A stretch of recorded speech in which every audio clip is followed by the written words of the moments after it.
பொதுவாக கோயம்புத்தூரை அதிமுக கோட்டம்பாங்க, அதை நாங்கள் திமுக கோட்டையை மாற்றுவோம்னு சொன்னாங்க. பட் இன்னைக்கு அது தாவேகா கோட்டை அப்படிங்கிற மாதிரி. தாவேகா கோட்டை தமிழ்நாடையுமே அப்படிதான் இருக்கு. இப்போ 105 தொகுதிக்கு மேல முன்னணியில் இருக்கும். அது மிகப்பெரிய ஒரு எங்களோட எதிர்பார்ப்பை தமிழக மக்கள் பூர்த்தி செஞ்சிருக்காங்க. தமிழக மக்கள் எங்கிட்ட எதிர்பார்க்கறதை நாங்கள் பூர்த்தி செய்வோம். ஏன்னா அவங்க இவ்வளவு ஒரு நம்பிக்கையை தளபதி மேல வச்சிருக்காங்க. கட்சி ஆரம்பிச்சு 3 வருஷத்துல முதல் தேர்தல். இப்ப எனக்கு இது முதல் தேர்தல் தான். நாங்க நின்று எங்களுக்கு இது மாதிரி பல பேர் முதல் தேர்தலில் சந்திச்சிருக்கோம் சட்டசபையில. இது உண்மையாலுமே தமிழ்நாட்டு மக்கள் எந்த அளவுக்கு நம்பிக்கை வச்சு தளபதியை ஓட்டு போட்டிருக்காங்கிறது இந்த எலெக்ஷன்ல நல்லாவே தெரியுது. அது ஒரு தனிப்பெரும்பான்மை ஆட்சி அமைக்கிறதுங்கிறது அது வரவேற்கத்தக்க விஷயம். இன்னொன்னு என்ன, அந்த நம்பிக்கையை நாங்கள் காப்பாற்றுவோம். அதுவும் இப்ப ஆட்சி மேல இவ்வளவு வெறுப்பு இருந்ததுனால எங்களுக்கு இவ்வளவு ஓட்டு கிடைச்சிருக்கு. அப்ப திமுக என்னங்கிறது அவங்க உணரணும்.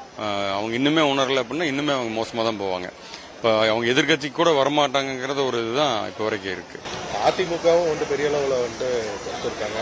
அதை நீங்க இல்ல பெரிய அளவு வந்தாங்கன்னா இன்னும் டைம் இருக்கு. இன்னும் உங்களுக்கு 2 மணிக்கு மேலதான் ஓரளவுக்காகவும் தெரியும்.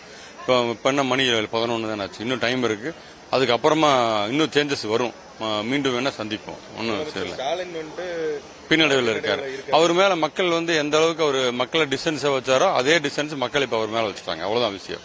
அவர் எப்படி ஒவ்வொருத்தரா புறந்தள்ளிட்டு போனாரோ பொதுமக்களை, இன்னைக்கு அவர் எல்லாரும் சேர்ந்து புறந்தள்ளிட்டாங்க. அது வரவேற்கத்தக்க விஷயம் தான்.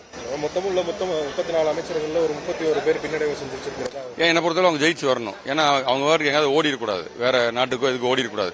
அந்த 31 அமைச்சர்ல ஊழல் பண்ணவங்க எல்லாருமே ஜெயிச்சு வரணும்னு நான் விரும்புறேன். ஏன்னா அப்பதான் அவங்களை சட்டசபையில வச்சு நாங்க செய்ய முடியும். இல்லைன்னா இவங்க பாட்டுக்கு ஓடிட்டாங்கன்னா இவங்களை தேடி நாங்க ஓட முடியாது. சட்டசபையில் உட்கார வச்சு அவங்கள செய்யணும். அப்பதான். ஏன்னா ஒவ்வொருத்தரும் சாதாரண ஊழல் பண்ணல. ஊழல் பண்ண அமைச்சர்ல என்னை பொறுத்தவரை ஜெயிச்சு வரணும். வந்தாதான் நாங்க வச்சு செய்யற சௌரியமா இருக்கும். பொதுவா தாவேகா புதுசா வந்திருக்கிற ஒரு கட்சி, இதோட செயல்பாடுகள் எப்படி இருக்கும்? மக்களுக்கு அரசியல்ல இது எந்த மாதிரியான ஒரு பெரிய மாற்றத்தை? இதே பெரிய மாற்றம் தான். இந்த எலெக்ஷனே மிகப்பெரிய மாற்றம். ஏன்னா இவ்வளவு தூரம் தமிழ்நாட்டு மக்கள் அவ்வளவு சீக்கிரம் யாரையும் நம்ப மாட்டாங்க. இது நம்பி ஒரு வாக்களிச்சிருக்காங்க. குழந்தையில இருந்து பெரியவங்க வரைக்கும் எல்லாருமே தளபதி மேல அவ்வளவு அன்பு வச்சிருக்காங்க. அந்த அன்போட வெளிப்பாடு இன்னொன்னு நம்பிக்கை. அன்போட வெளிப்பாடுங்கிறது இந்த அளவுக்கு வராது. நம்பிக்கை. அந்த நம்பிக்கையை காப்பாற்றுவோம் நாங்க. அந்த எல்லா மக்களுக்கு உண்டான அடிப்படை தேவைகள் கம்ப்ளீட்டா நாங்க செய்வோம். அது தளபதியை செய்வோம்.